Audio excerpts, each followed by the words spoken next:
The Point of View is sponsored by First National Bank. First National Bank, how can we help you? And Cowbell Coffee. Cowbell Coffee. Taste it, love it.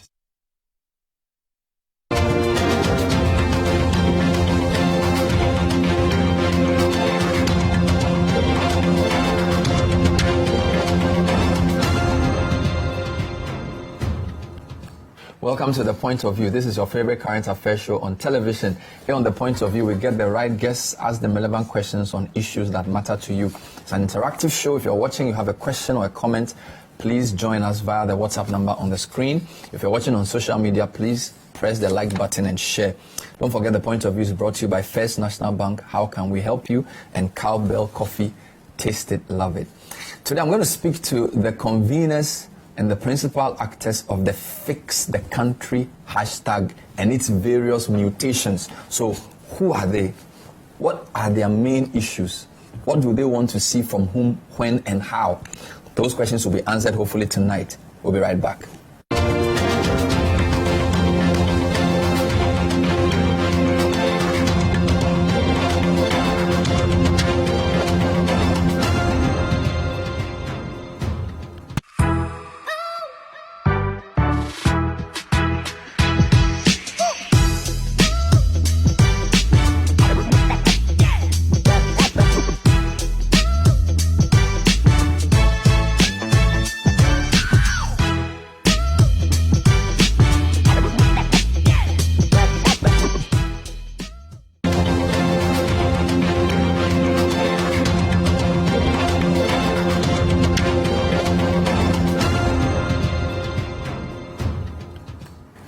So the country has been overtaken by a hashtag that's done millions of impressions in the past 4.5 weeks. It's the Fix the Country Now, Fix Ghana hashtag. It even generated some unwanted children, including Fix Yourself. Tonight I'm speaking to a couple of the conveners of this very interesting hashtag, which is gradually shifting from a social media campaign into something which is more above the line. I have in studio a lawyer, Oliver Bakavomawo in studio. Oliver, welcome to the show. Thank you, I appreciate it. We'll also be joined later on by Bernard Avle. He's known on social media as Spooky the Maniac. He's also one of the conveners. There are so many of them. There's also Kali J and others, but tonight I'm focusing on just two of them. So essentially trying to understand what they actually want fixed, and do they have a specific list of demands? What really are their issues? Gabriel, I'll join Gabriel soon. Oliver, thank you for joining us. So, when did this start? Because I think for us in traditional media, we saw it. Is it a month ago? Was it just a month ago? When did it start? So, one of the things I've talked about consistently is the fact that for a lot of people's awakening to it, and the ways in which a lot of the people who are self-identifying, whether as conveners or as people who are mobilizing with Fix the Country, everybody's consciousness around it came at different points in time. Okay. So for the group and a lot of people who have been talking about on social media, you could say that they've been talking about these issues for years, right? Like traditional media's attention to it is when the hashtag Fix the Country gained some level of popularity. Okay. But even before then, there was Speak Up Ghana. Speak Up Ghana. Yes, where people were tweeting and sort of building a sense of growing confidence about the need to voice these things. Mm-hmm. And I've always said that I do my social media mainly on Facebook. And so there's a generational divide between Facebook and Twitter. And when Fix the Country crossed over onto the Facebook world is when a number of people like myself became interested in the concept, and a lot of young people speaking up. So it's been bubbling up for a long time, but I think it came into prominence somewhere first week of May. So you're saying that this was actually boiling on Twitter for much, much longer than... So there's a demographic between Twitter and Facebook. Absolutely. So Twitter is younger, angrier. Yes. Facebook is older. I don't know about angrier, but definitely younger. Yes. Definitely younger. Yes. So, and it started as Speak Up Ghana. Yes. I see. So was it before 2020 election or after 2020 election? So definitely after 2020 elections. I think the sense of, using a hashtag to self-identify these concerns came after the 2020 elections. But it's been a host of different people talking about different issues. But do we know who coined the phrase "fix the country"? Because as you said, there were other things. Yes. Who coined the phrase? So the first person to use it officially was the person who tweets under Kali J or Jai Jimmy, He used Jai Jimmy. Yes. So that's the Twitter handle. Jai Jimmy. Yes. I mean, it speaks to the Republic itself, right? Like Kali J. We're consistent, mad and foolishness and doing things the same way. The stupidity is doing the same thing over and over again and expecting different results. So I think it's... He used it first. Yes. And then it caught on. Yes. Even though Speak Up Ghana didn't really catch on. So I think it wasn't a question of catching on. It's more that Fix the Country became a shorthand for how different people were feeling about it, right? But Speak Up Ghana was the process in leading into Fix the Country. So Speak Up Ghana was, let's talk about these things. What are the typical issues that were, and we'll come to the demands and those things later, just in terms of the social media, what were the type of issues that were finding solace in the Fix the Country conversation, typically? I think generally it's been socioeconomic issues for the most part in the very beginning of the conversation.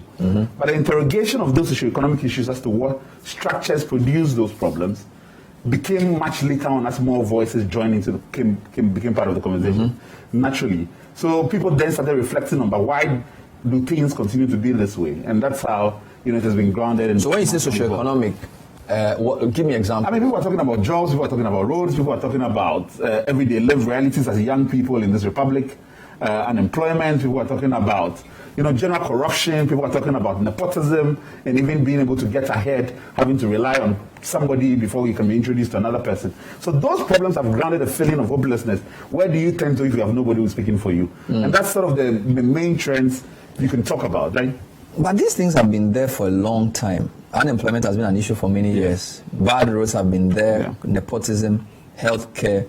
So, was there a catalyst? Because there obviously has to be something that you have something. No, I understand completely what you're saying. I think it's been the reaction of a lot of people where we are definitely looking for a single purpose narrative. It has to be this clincher. It must be this. And that's been the response of government itself.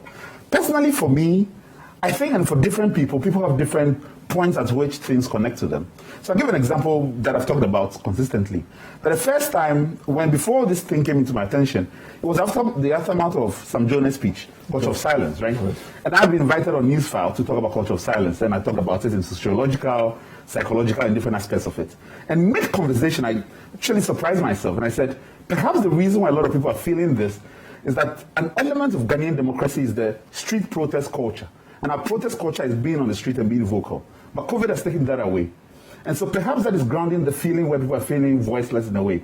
So when I first saw it, my immediate reaction is, perhaps this is the opportunity to recapture that protest culture that has forged the Ghanaian democracy. But that's interesting because the point you make about protest culture can be debated. I remember Professor Gafaru of Legon did a presentation at Star Ghana. This is April.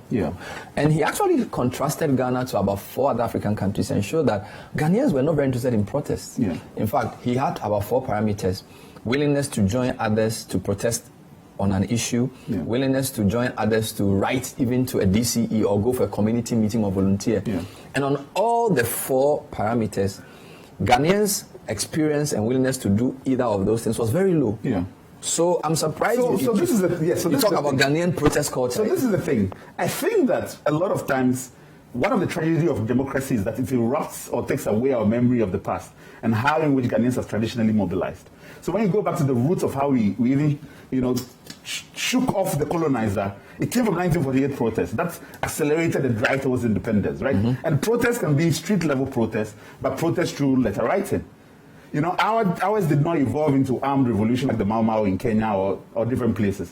It was that being on the street, boycotting European goods, writing letters to the metropole and saying that, no, we want to be recognized. And I think it's inherently Ghanaian in my thinking. And when you go back into other generations, even whether mobilizing against the Unigov idea, coming into independence with Kumipreko and all of that, those striking examples of how Ghanaians have traditionally mobilized and talked about issues and to drive even some sense of systemic change has always been part of our culture.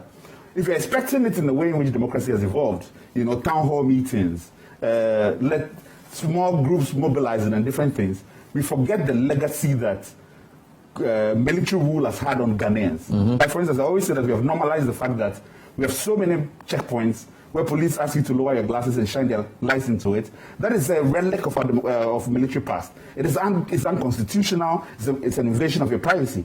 But we have accepted them as part of our norm. But those chip away at our confidence to confront authority, to debate these issues, and to be vocal about them. So you think the ban on public gatherings as one of the COVID measures also help to pent up feelings? Because I mean, I think the last person who did the protest was this guy from Freedom Fighters, Economic Freedom Fighters. Yeah. I think he did a protest when there was George Floyd, and I think he was arrested. The vigil. Yes, I'm not too sure if there have been any other serious protests. I mean, there was Drop the Chamber, there was Hijab is an Identity, that have all happened within the past few years. Yes. So those have always been there. I mean, perhaps we don't notice these trends, but at various times it becomes a cathartic release for people to get on the streets or try to do something and dissipate those feelings of. Okay. Now, I remember when the finance minister that fateful Sunday addressed the press conference under the auspices of Information Minister Kojo Oppong-Nkrumah, you and some of the other Fix the Country people thought he had missed the point. In fact, let me just read the story. It says, a convener of the Fix the Country protest says, government should have kept quiet to listen to the people as they vented their spleen virtually. Oliver Bakavomawo, the man sitting here, said, the government, instead of listening to the cries of the people, organized a press briefing the same day the Fix the Country movement had chosen to protest. This is not the time to speak, it's the time to listen. So one press conference today isn't solving the problem. Government failed to listen today, and that is a problem for us. Some would have said, you say you want the country fixed. I'm telling you how I'm fixing the country. What's your problem? I think that I've always said that we're a republic of quick fixes. And that once somebody says something, we immediately want to deploy answers, and usually paternalistic ones, that I have all the answers. We do not think that if a single government or single institution had all the answers, we would be in this mess. That's our feeling. But more importantly, on that day, we feel like for a very long time, this is the first time there's sort of a break in transmission. That the people who have been, paternalized and spoken to were seizing an opportunity to be heard. And let's not forget the circumstances under which we had to deploy a virtual protest. We wanted to go on the streets to gain some level of street-level legitimacy, to bring the message to different people within different communities. So the circumstances, I thought, was stone deaf. And I gave an example where a lot of young people were saying, we've lost belief in the promises of government. Like, your word has no meaning for us. And then the very next day, the same day, the finance minister organizes and gives a list of promises. The media men turn to us and says, are you satisfied? Has it been fixed? You see, you're missing the point. We say we don't believe in promises, you give us more promises, and then you ask us whether this is. So what should they do? They should just let you vent your spleen. So this is the thing. It is very important in the way in which we construct the nation that people at various junctures are allowed to be able to talk. Now, let's not forget, a lot of the conversations are happening in the virtual space. We haven't downloaded that virtual space into the offline communities. And we cannot go into solutions mode unless a lot of Ghanaians have been brought into the conversation. And that is what we are trying to do. But we are going to get to the solutions. But before you get there, understand what the people are saying. Get grounded information about people's lived realities. Then together we can figure out how to fix it. But if you want to shut down the conversation immediately, then you're missing the point. So you saw the finance minister's press conference's attempt to upstage the conversation. To short-circuit it, not to contribute to it. Absolutely. To short-circuit it. Absolutely. So people must be given a chance to vent and speak until there's a natural. But if you run a country and you've seen what's happened with other protest movements, you would want to remind them of where they've come from. And don't forget, the time he did the press conference was about 5 months into a new government. So it's a bit baffling. We just won an election. We are thinking of, okay, how do we do our second term agenda? 6 months down the line, you are so angry. Why weren't you angry 3 months to elections? Okay, if you are so angry, why didn't you vote them out? Why did you vote them back into power? And then 3 months or 4 months into power, you say, you are not fixing the country. Don't tell us what you're doing. We don't want promises. But you use promises to vote for them in elections. So what's your problem? It's a fascinating question. But the problem which a lot of people miss is that people do not live their lives in 4-year cycles. They do not live it in 5 months after elections. They've lived the experience of this democracy since 1992. A lot of the young people I say are people who are younger than the Constitution. They have seen consistently how the document has failed to live up to its promises. And that's a big concern for how we govern or think about the nation. So if it's to segment the conversation into, but we just came into power and we did that, you are missing the consistency in the government expression and how government relates to its citizens. And that is where the bigger question is, and what we want to draw attention to, that state institutions and establishment that we have deployed to solve Ghanaian problems have failed. And this is not, it doesn't go away by elections of who wins or who lost an election. This is the point of view. Tonight we're trying to read the minds of the Fix the Country people. We also want to hear from them on what specific demands, if any, because it appears that they felt the conversation was a naturally evolving process which hadn't sort of coalesced into the need for a response yet. So they felt the finance minister's press conference was a non-starter. In fact, they agree with the term Joe Jackson used. It was tone deaf, because we have not finished talking. Why are you not telling us what you're doing? Also, there have been a couple of abortive attempts to protest. On the fateful day the finance minister gave that press release, they had wanted to go on a protest march, but the police did not agree. What do you make of that whole thing? The whole idea that the police need to give you some permission, and there's the ban in public gatherings, COVID. Yeah. How are you? I mean, first point, if the conversation hasn't even coalesced properly, why are you thinking of doing an outdoor protest? Yes. Why won't you let the conversation itself grow naturally? Yes. So there are two responses to that before I get then to the other questions you asked. Yeah. First of all, let us remember that this is a very unequal society. Okay. The people speaking online happen to be part of a privileged few. Okay. They haven't decentralized, access to internet and other things to so many parts of the country. And that for us becomes a democratic deficit of the conversations we are having. Okay. To cure that democratic deficit, we want to bring the conversation to people who are offline.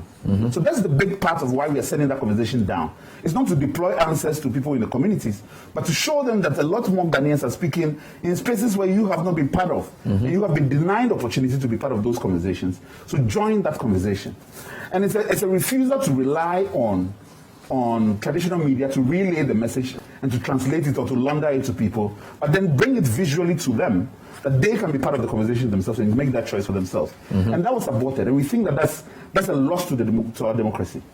Now, on the question of the police and how the police came to intervene, for us, we've said consistently, and you've seen the ways in which we've chosen to use this as a mechanism of protest, that we're holding up a mirror to our democracy, that everybody can see clearly that when young people want to participate in a democratic conversation, using the tools of that democracy, this is how the establishment responds. And it's very critical for anybody who, because of the sense of the full, how should I say, expressions of we are democracy and whatnot, we've lost the indicators for tracking whether or not we have substantively given democracy a meaning in people's lives. And the police example in this case, it's a clear indication of why we are not there yet as a nation. And even the idea of going for an ex parte injunction, which actually bans us in perpetuity from holding any protest and affects the country much. Is that what they did? Yes, that's what it does. It does essentially. It says you cannot do it until COVID restrictions are lifted. And so there's it's indefinite. And that indefiniteness, without even giving us a hearing, offends our constitutional democracy. A lot of people have talked against this. And actually, there was an open letter which was being circulated among certain legal professionals in this country saying that this really sends us back to a pre-1992 era. Is it true that some of the leaders were meeting with national security while this whole injunction thing was happening? There were some reports that they were... Yes, we were supposed to meet the IGP, actually. That's what we understood, because they had given us a letter saying they were denying the request and had evoked and expired legislation as their basis for that. So we said, under the rules that we have 48 hours to respond to you. And we did that. We sent out a letter of about 16 pages where we showed them clearly why they did not have the power to do so. Like I said, we have always been committed to a democratic conversation with the state institutions. So they invite us to meet the IGP, and then on the way to meet the IGP, you are then ambushed into a meeting which is apparently a cabinet meeting which is short of the Minister for Health and Minister for Information. And then he said, speak now or forever hold your peace. You have the opportunity. Tell us what is wrong in the country. So you were, how many were you? The three of us. You and who? No, I'm not giving indication as to who was in the meeting. But you were there? There were 3 people involved. And who was asking you to speak to cabinet? So these were cabinet ministers. We had the Minister for National Security, you had the Minister for Interior, Defense, you had Finance there. So you thought you were going to discuss be the IGP. The protest? To discuss, because we were hoping that they had seen the error of their ways regarding the letter they had issued to us, and that to have a conversation as to how the protest was going to happen. And then it turns out that, that meeting never happened. So I have no idea as to whether or not there was a sincerity in the overture of the IGP, or this was something else. So you were sent to a cabinet meeting at the Flagstaff House? At the National Security offices of National. But there were some ministers there? There were practically almost the key cabinet ministers, yes. Except the Minister for Health, I always say. And what did they ask you? Well, substantively, first of all, they were asking that the protest be dropped. And the reasons they were using were that there was insecurity in the Sahel. That when they came into power, terrorist activity in Burkina Faso was at 20%, now it's at 80%. And we do not want terrorists to hijack your protest and take it. So we're asking you to drop it. But unknown to us, as we were saying, the day prior, they had already gone to court to secure an ex parte injunction stopping the protest. So that even overture, which we were expecting to happen, especially in the circumstances in which it happened, was apparently not sincere as we consider it. You cannot invite a conversation to dialogue and then be taking other moves to impede that process of dialogue. So what did you say to them in the pseudo cabinet meeting at National Security? Essentially, this is what we said to them. We said, we had no idea we're coming to meet you. I mean, we had a long prep where we discussed how we were going to handle the conversation with the IGP. And so to then be surprised in the meeting that we had not prepared for, we could not make presentations which did not reflect the broader community. One of the things I've said consistently, and this is important, is that we do not consider ourselves as having convened the entirety of the 6 million tweets that we have seen so far. That is not our role. We try to convene a protest on the street so that conversations can be brought into the communities. We are now banned by an order of the court, and so we consider ourselves functus officio. We were accidental protests of a protest march that never happened, and that's the level of our involvement. So we could only speak to a protest march and not to the broader concerns of the netizens. So when they asked you to tell them your problems, you said you would not because you were not there to talk about your problems. That we could not. You could not? Yes, we could not. We have no statutory representation of anybody as to give you that information. But if you are organizing a protest, yes, that suggests that not necessarily. You have some locus. No, the protest is to create a framework for dialogue. So we were from creating that framework for where people can. And they already said, come and let's talk. So you don't need to protest. So what if the purpose of or is it that the purpose of the protest is also to vent? So it's not just to create a chance to meet government. So if government says come and meet a non-protest, it's almost like they've given you a premature. Absolutely. I mean, first of all, we have said that we feel that there has to be a democratic conversation where so many of our citizens are brought into the conversation. Mm-hmm. To put us into a room and say, speak for all Ghanaians, misapprehends what is happening. Mm-hmm. So that's the first thing. So we feel like we did not have the authority to have that conversation. Okay. Then secondly, when you want to dialogue with a person, you come through the front door. And that is very important to us. Because one of the things we have said consistently is that we do not endorse that paternalistic or paternalism.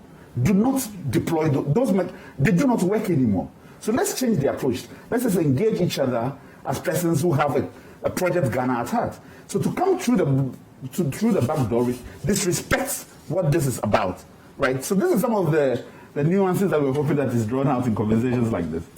But have you guys tried to legally challenge the no protest? Yes, we are currently at the Supreme Court, where we are hoping that the court would grant us audience on June 8th, as they have given to us. And so hopefully the court reinstates our right and believes, and for us, we've said consistently that this is a test as to whether or not the Constitution is still alive. And that is an important test for democracy. Whether or not, even in a health pandemic, we can still make the Constitution's voice speak loud. And that's what this is about.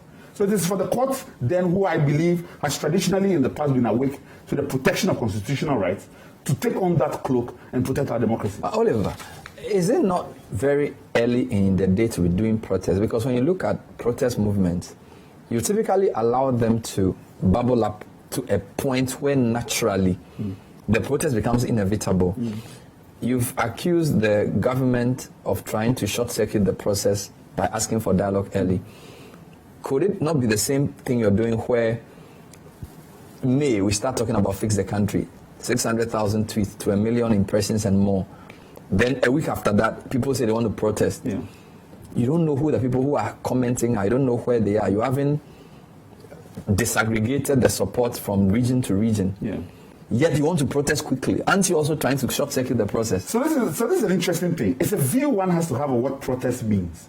Either it's the culmination of a process of continuous pent-up anger, or it's a part of a self-expression as well, which contributes to a broader conversation. I believe that the right of protest is as equal as the right to freedom of speech. That is a form of speech. It's a form of engaging audiences. And that is what that is about. So it's a different way of engaging audiences and not the end of virtual conversations. I think that's the difference that one ought to So it is the protest is part of the build-up. Yes. It's not the end of the build-up. It is not intended to be this moment where we welcome and shout, and then we go home and say, we've done our part in saving the republic. I think if we have that view of our democracy, then we are never going to achieve the kind of substantive. But how did you know that people would turn up on the day you chose? I think you chose a day in early May. We wanted to turn up. We wanted to turn up as part of the people who were having that conversation. And that when you say we, who are you talking about? The people who were convening this. There were about 16 names signed up to it. And if 16 conveners. And if 16 were convening that march. Now, if 16 people turn out on... Sorry, did this 16 include the Kalije? Yes. And also included Gabriel Adai? Yes. I see. So are you the executives? No, we are not. What are people you? Who tried to convene a failed protest. What kind of people are you? Are you part of the broader what's the age profile? Of the age profile. Of the, well, a lot of the people within that group are younger than the 1990 Constitution. Most of them are medium age is 22, I would say. 22? Yes. University educated? Yes. Male or female? We have been very particular about being gender diverse. And so this is circumstances where for instance, for our media communication team now, we are at 40% female representation. We hope that it moves to 60. So we have been intentional about seeing what the wrongs of our republic are, and so that we don't replicate it in having these conversations. And in terms of professional background, what kind of people are we talking about? So there are people from all over, right? Like some of the people who have spoken and been publicly visible. You have Andrea Usu, who is known as the Fiordo, who is a social commentator. Socialite. A social commentator. Okay. You have comedian Waris, who is a comedian. You have Kalije. You have Sinika Nyame. You have Asiye Dumens. There are people of different backgrounds. Are there sort of showbiz people apart from Ifeanyi Odo involved? Some people compare this to the Dumso Must End protest, where you had Yvonne Nelson, Sarkodie and Co. Do you have any of these A-list entertainment people? No. I mean, I'm not saying that they are not part of the broader Fix the Country conversation. Because I've seen John Dumelo also tweet a few things in support. I am saying that they are not part of the people who are trying to organize the May 9th protest. Okay. So I'm not saying that they are not part of the broader conversations, because we do think that it expands beyond just this 16 people who were listed on a document that went to the police. So the 16 of you are ordinary Ghanaians? Ordinary Ghanaians. In fact, when the protest was being drafted, if you can go to my Facebook, the question I put out there, Fix the Country protest loading, May 9th, who wants to organize a protest? And various people came into my inbox. So you asked that question? That I put up, yes. Who wants to be part of a protest? Yes, who wants to organize a protest? So you are like So crowdsourcing the organization of the protest. And these 16 people were the most vociferous supporters? These 16 people were people who were comfortable putting their names on a document. Does any of you work for or belong to a political party? Well, none formally, none that I know. None directly? Yes. Because people will be wondering whether this, because of the history of Occupy Ghana, a lot of people have asked whether this is NDC pulling the strings. So you see, and this is a question we get consistently. One of the things I've said is that a lot of times when people are judging something they do not know, they deploy templates from the past to frame it. And that's one of the things that is happening. And it's a conversation I totally understand.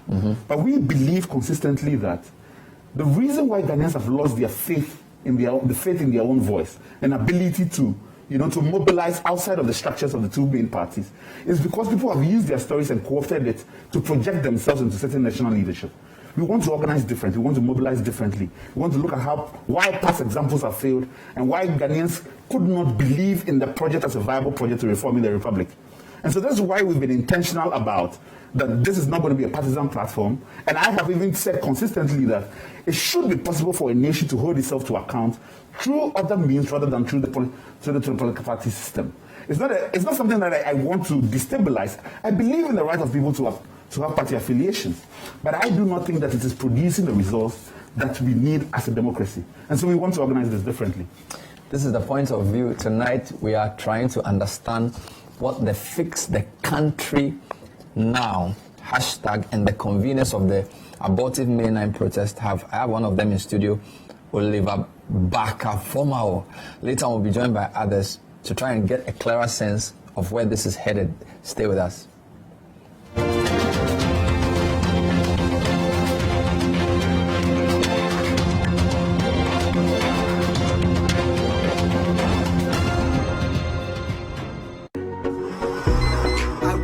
This morning, nothing wakes me up better than a cup of cowbell coffee. Delicious coffee aroma.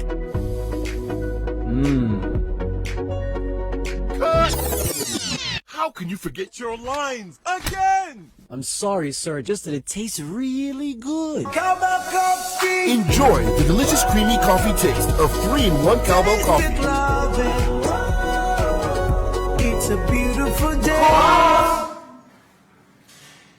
Waiting. Cowbell coffee. Taste it, love it. This advertisement has been vetted and approved by the FDA.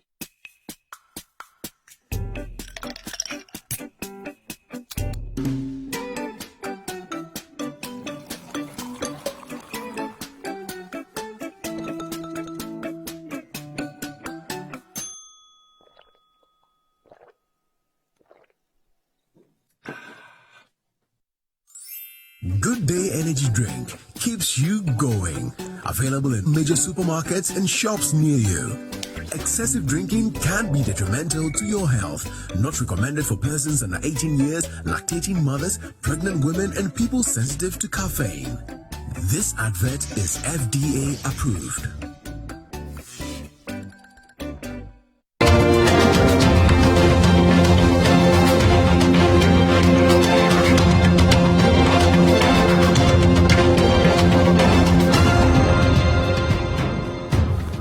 Welcome back to the point of view. Tonight we're trying to understand the demands of the Fix the Ghana Now people. I'm using the word people because there are different people involved. There are conveners of a protest for May 9, which did not happen, but there are also people who are in social media making a lot of comments. I need to say though that it looks like the hashtag has reduced in traction. I think your May 3, 4, 5, all the way to May 12ish was very high. Yeah. It's come down a bit. Are people getting tired? What's going on? We are calling it a strategic retreat. But you see, one of the things people miss is that even between yesterday and 12 p.m. today, Ghana Analytics put out that within that period there have been 29,000 tweets using Fix the Country. But because people are, and that's the thing, a lot of people are still depending on traditional media to project this before they know that this is bubbling up. A lot of people don't understand the virtual space that Twitter is, and so those conversations are not being picked up.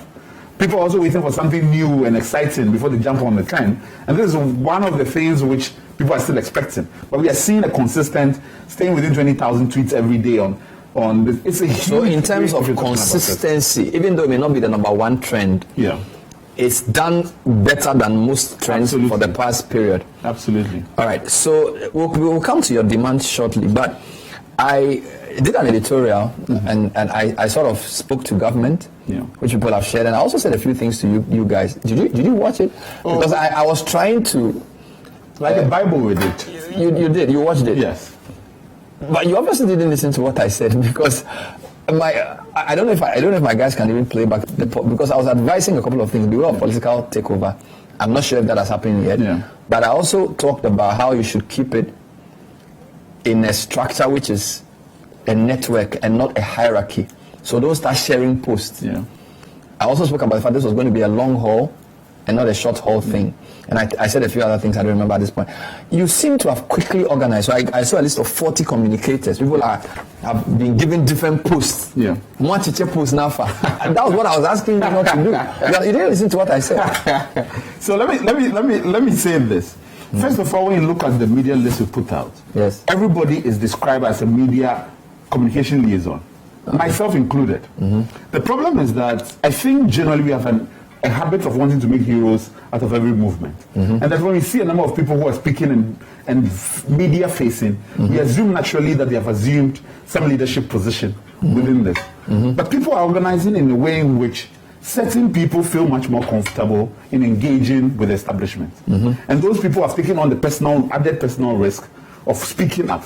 But it doesn't necessarily mean that that is the totality of people who are involved in the conversation. First thing. The second one is that we have written this. I mean, there's an op-ed which is on, I think, on my Joy Online, which is talking about how we have committed to a leaderless structure, and it's a commitment we bear. But again, we've said that leaderless does not imply structureless. Now, when you remember your own editorial, you talked about networking. That is structure. Yes. It's not leadership, but it's structure. Yes. So that structure, we are putting various forms of structure in place. Even till this day, we've been having conversations. We've not made this public yet. We've been having conversations with traditional civil society, convened with Staff Ghana Foundation, where we have told them ways in which we can build alliance and build coalition. We've had conversations with Labour. We've told them about how we are building alliance and coalition. We are organizing a conversation with all the university students, leadership across the country, including Tesco and Tain, all of them. Where we say, let's have a virtual town hall. Oh, you want to bring Tesco and Tain into this? Everybody must be part of the conversation. So what are you trying to achieve? If politics is part of the problem, because your concerns are we politicize too many things. Tesco and Tain represent politics reaching into universities to make people partisan before they come out of school. Why is Fix the Ghana hoping to even bring them to this conversation? So you cannot treat any segment of the population as hopeless enough for this project. It will not work. We are making an appeal to people that if you can believe in a new project about this country, you can lay down your party cards and join a different conversation. And you must make the appeal directly to the people. And that's what we are doing and bringing everybody into the conversation rather than viewing certain people as excluded segments of Ghanaian population who are untouchables. We don't want to have that approach to anybody. It's the way in which politics has been organized in this country, where we divide rather than unify. So that's why we're having those conversations, which is important for us, how we engage people and bring them on board into this conversation. Wow. So let's talk about your demands. So you have a list of demands? So we and as you know, the reason why we as persons who try to convene the May 9th protest, again, protest that through the instruments of law failed, is that we have been very clear that fix the country itself is a holistic demand. Somebody asked me, what is your demand? I said, you won't believe it. It's literally in the name, fix the country. Now, one of the things we have taken upon ourselves as a charge is that look at all these conversations that is happening and analyze the conversations, because it's a responsibility we bear as citizens as well, and try to come up with what are the broad themes that Ghanaians are talking about. So it's not about an attempt to narrow these conversations down into a list of amenities that once you do this quickly then you're off the hook. But it's about structuring the conversation so that the people who have been engaging us and telling us that we do not know what you're talking about can begin to have a sense of it. So this is what we are talking about today. So have you put out a list? No, we haven't. So I've seen a list of 10 things some people asked for. I saw Kofi Asari also post some things. Are you saying all those people are not part of the Fix the Ghana? No, absolutely. All those lists of things they want? Absolutely they are. There's over 6 million tweets. Everybody is saying what it means to them on a different level. So which one? We don't want to co-opt that conversation. So which one is... So if I'm government... Yes. People say I should fix the country. Yes. They say they are angry. Yes. And I try to organize a press conference. Yes. They say I'm tone deaf. Yes. So I've kept quiet. Yes. Now I want to know, give me something to work with. Yes. So let's think about structure. First of all, if it's about bringing people into the conversation, have we put in place a structure that ensures that the conversation doesn't stay in the virtual space only? That is important. Are you talking about government or yourself? I'm talking about state institutions in this country. If I'm the president of Ghana, yes, and I want to respond to Fix the Ghana, what should I do? But first of all, you have to listen to what they're saying first. They're saying that so many Ghanaians haven't had the chance to speak yet. So let them speak. You create a framework for which people who are in the offline communities can also speak to you for the first time. Because when you go about... But I speak to them when I campaign. Yes, I go you to are talking to halls. them. You're not listening to them. Oh, but they do listening to us. The political parties do. So when they go, even if you think about even the primaries they do, there are levels of this. Yeah. They do meet executives, they meet people in their branches and things. Yeah. Before then, they do big rallies. Yeah. And because of COVID, a lot of their campaigns were smaller. Yeah. So they can argue that we listen to the people 6 months to election. We listen to them throughout in our listening to us. Even Mahama can say that. Nalado can say that. Let me give you an example. Yes. When the NDC tried to organize the manifesto process differently by inviting Ghanaians to write into it, yes, they were ridiculed that you don't even have answers for Ghanaians and you're crowdsourcing it from them. So there's an establishment that doesn't even really think that it is your place to listen before you produce the results. They are asking of you to give out answers so that people can then work with those answers that you've provided them. And we want to turn that logic on its head, that create a framework within which people can tell you their lived experiences, whether in healthcare, how systems have cost lives in this country, and listen to them before you go into solutions mode. So if anybody was in institutions, and we're talking about institutions holistically, then there's a responsibility that we create a framework where different people are brought into a conversation, that there's a process of arbitrage. Because for instance, when you're talking about different lists, that because it's a democratic process, right? You are campaigning or you're talking to your fellow citizens on a list of ideas, and you are pushed back on those ideas. And there's a framework within which we genuinely, derive certain consensus around what is the best project for moving this country forward. Wow. So we will not get a list until the conversation gets to a certain stage, because you feel that offline people must be brought in because online people are selected for you. Let me talk to your colleague Gabriel Adai. He is also one of the conveners. Now, for those of you in social media, he is known as Spooky the Maniac. I like the name, Spooky the Maniac. Gabriel, thanks for joining us. Good evening. Good evening, Bernard. I like your name. Thank you for having me. Is Spooky the Maniac your name from school, or this is just because of the Fix the Country? It's an interesting name. Yeah, it's a brand name. I am a musician. Aside all that I'm doing, I'm a musician, and this is the brand that I've built for myself over the past 12 years. And to go to the topic, I use the name Gabriel Adai to join this interview because I am a citizen of Ghana, and I didn't join as a musician. I joined as a citizen. So, at what point did you become part of Fix the Country? Just how did you get involved? Okay, so I've always, championed this cause of, having Ghana take its rightful place.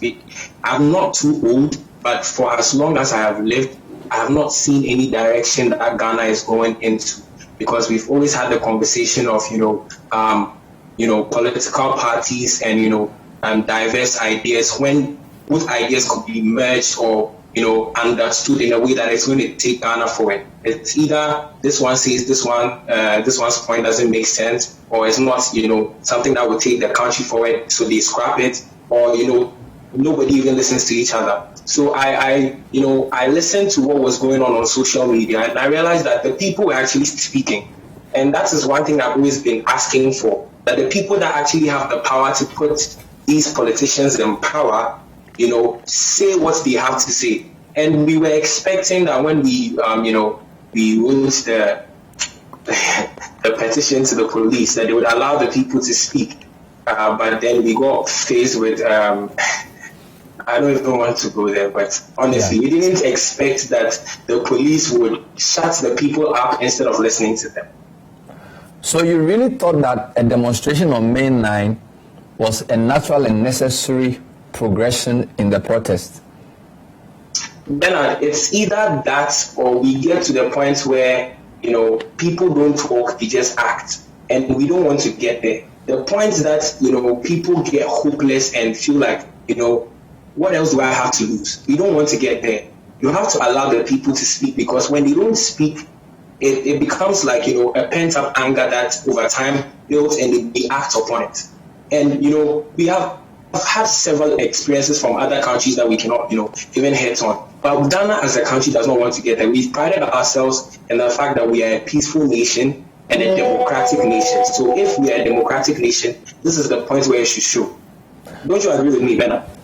If I'm editorializing, I can tell you what I think, but tonight I'm asking questions, so we'll leave it on that. But who or what are you guys, and I use you guys with great respect, not like some riffraffs, who or what are they angry at? Because I keep hearing the word pent-up anger. Is it against the NPP government? Is it against Nana Akufo-Addo? Is it against politicians? Is it against the system?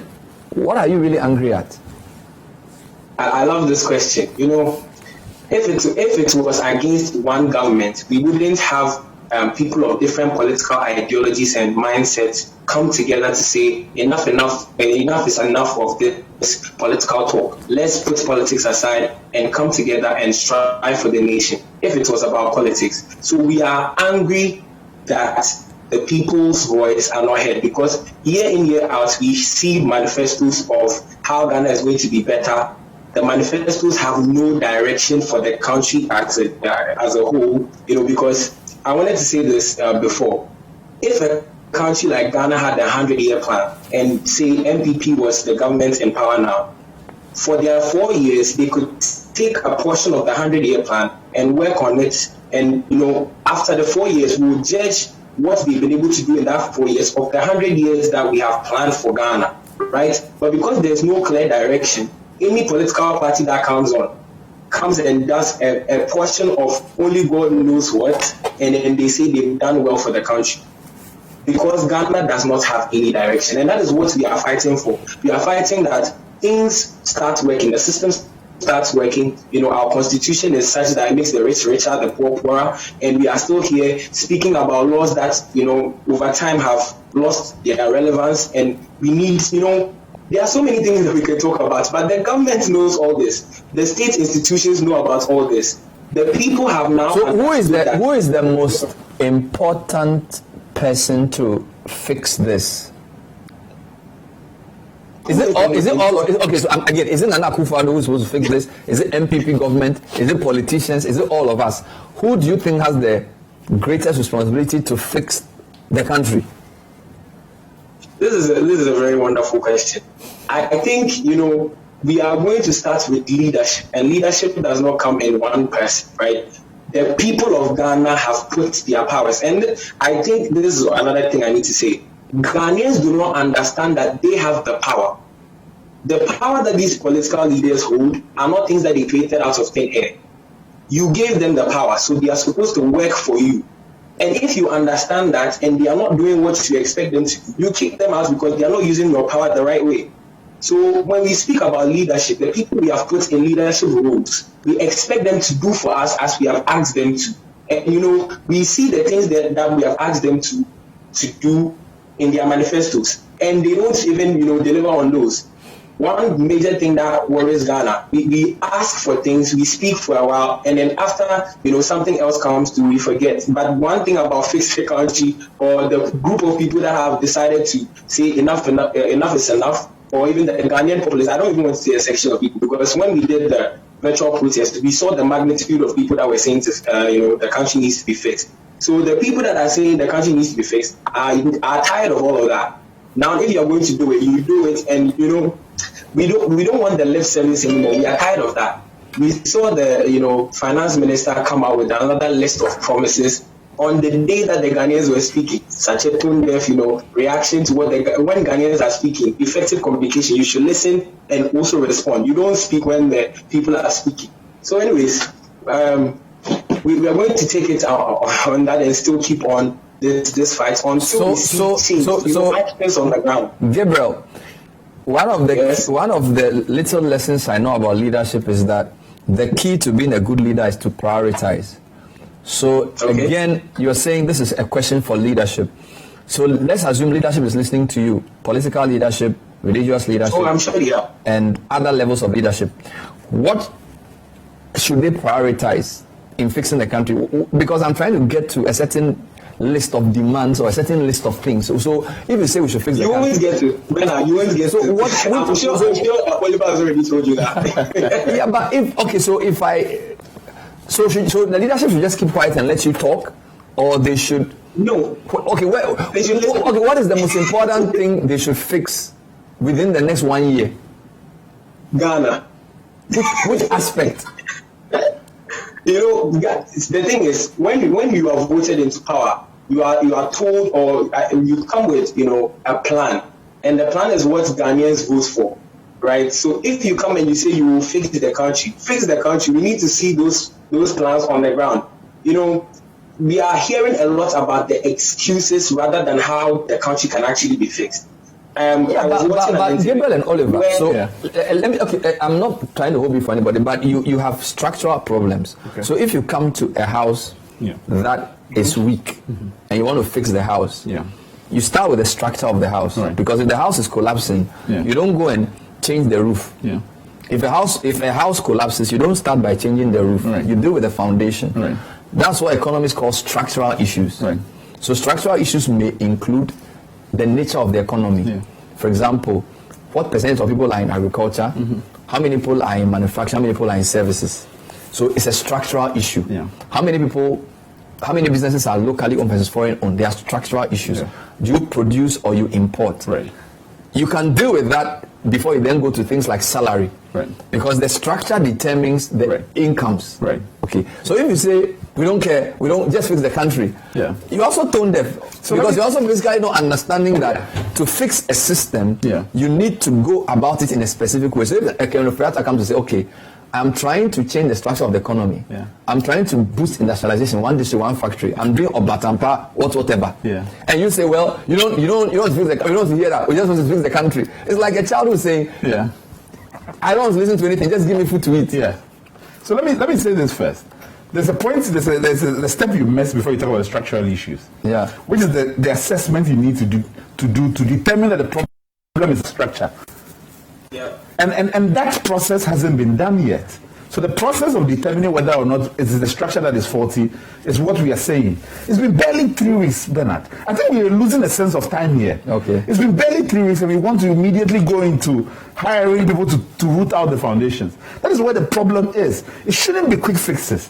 First diagnose the problem. First acknowledge even that there's a problem. Have we had... So what is the problem? That the country isn't working. That the democracy isn't delivering the problem. But that's not the problem. The country isn't working is not the problem. The country isn't working is the manifestation of the problem. The fact the country is not working is... the country is not working. Even a 10-year-old knows that. So you haven't... So this is exactly what we're saying. Why is the country not working? So then you see, once we acknowledge that the country is not working, we haven't even made that acknowledgement yet. Before we go into why is it not working.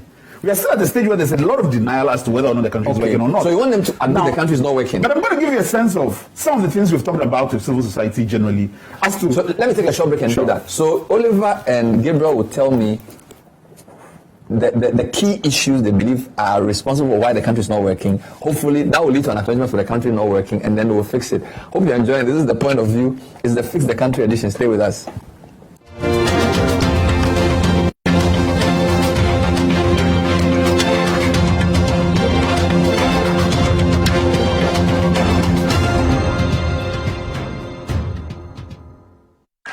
In Africa, help is what we do. That is why we, at First National Bank, are relentlessly driven to provide real help to you. The passionate and courageous, the creators and the optimists. These are the entrepreneurs we support, the communities we uplift. It is because of you that real help is what we do. First National Bank, how can we help you? It's a good day to meet every challenge. It's a good day to want more out of life. It's a good day to wish for it, work for it, go get it. Familiar taste, a delicious indulgent with a flavor you just can't hide. Refreshing energy, gives so much for so little. For a strong performance, you've come to the right place. Good Day Energy Drink. Why wait a minute to enjoy a good day when every second counts? Good Day Energy Drink keeps you going. Excessive drinking can be detrimental to your health. Not recommended for persons under 18 years, lactating mothers, pregnant women, and people sensitive to caffeine. This advertisement has been vetted and approved by the FDA.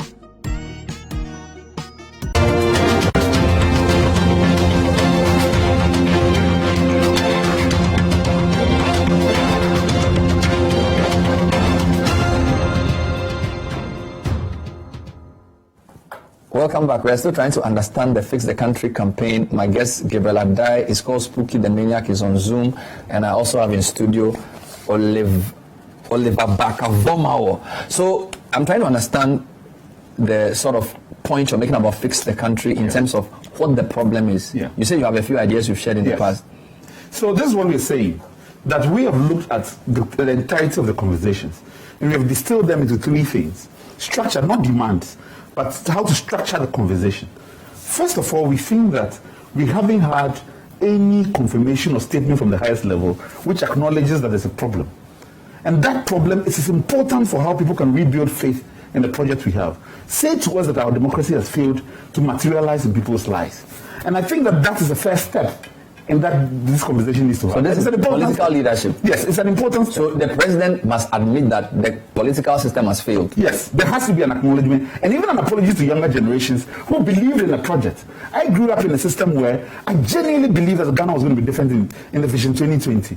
I believed in that document. When he said that Ghana was going to look like Singapore, I believed that. But I've lost that faith because I've seen that there's no real project and it's just worse. Now, secondly, we think that a lot of what people are saying is that it's a clear manifestation that we need to find a way to rebuild their faith in when government or state institutions speak. So let us have a truth and reconciliation process where, in the past we've deployed it only to catalog military excesses. We are saying that under the 30 years of democracy, systemic issues have cost life. People need to get on national TV and speak to their fellow Ghanaians and say that this is how the systems have affected me. This is what I've lost. This is the child I've lost. This is what our healthcare has cost me. And we need to do that as a process of national healing. So that's one of the things we think that is important to move the conversation forward. Secondly, we think that having looked at what a lot of people are saying, you can see that a lot of people agreed that the structure of governance is wrong and that we need to go back to the constitutional document itself and relook at it. We've said, for instance, that the entire document doesn't talk of youth. There's no word youth in our constitutional document. When it talks of women, it's talking about childcare. This is a document that is no longer fit for its purpose. So it's the time to reflect on a new constitution for a new generation. That is important questions that government or state institutions have taken to take leadership on and reflect in terms of structure, rather than a list of amenities. Thirdly, we are saying that when you look at a lot of what people are saying, there's socioeconomic issues at play. But those socioeconomic issues have to be brought within a framework for which everybody finds themselves centered in. An example could be the Marshall Plan from Germany, for instance. When you have the Marshall Plan context, you have a situation where economic issues are brought in an integrated fashion, where different sectors of the national economy, we create a platform for them to generate ideas. And then we think about how we can create measured ways in which to revive a sense of the project. What's the end game? So for us, I think one of the biggest things we want to do is to institutionalize protest culture in this country. One of the things we're seeing is that when we put a democracy in place, we're expecting that certain state institutions would hold the key to keep institutional excesses in check. But over time, even those have been weakened and undermined. And for the first time, we are seeing outside of those institutionalized structures, individuals who are coming up and trying to hold institutions to account. We must institutionalize the Ghanaian sense and make protest sexy. And that is a key part of how we want to go about it. And a lot of people don't see the strategy and why we are challenging the legal framework which disables protest. It is important for us that we put that on the table, that we need to remove those barriers. For instance, I give an example. Our Public Order Act puts the right to demonstrate together with manufacturing of weapons. It doesn't make sense. Why do we necessarily have to militarize one right that is exercisable under the Constitution? So we think that there are constitutional issues there too. Thank you, Gabriel, and thank you, Oliver. So we hope you've gotten a sense of what's going on. As I said, it's going to be a long process, so we'll obviously talk to them again as the program and the process evolves. My name is Bernard Avle. Thank you for watching tonight's edition of The Point of View. We'll be with you next time. Bye-bye.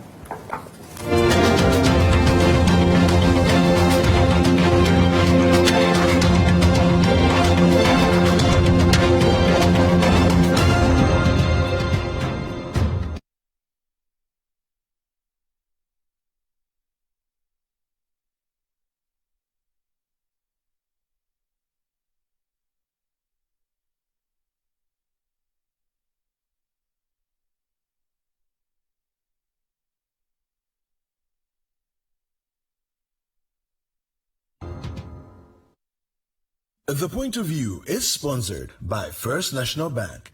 First National Bank, How can we help you?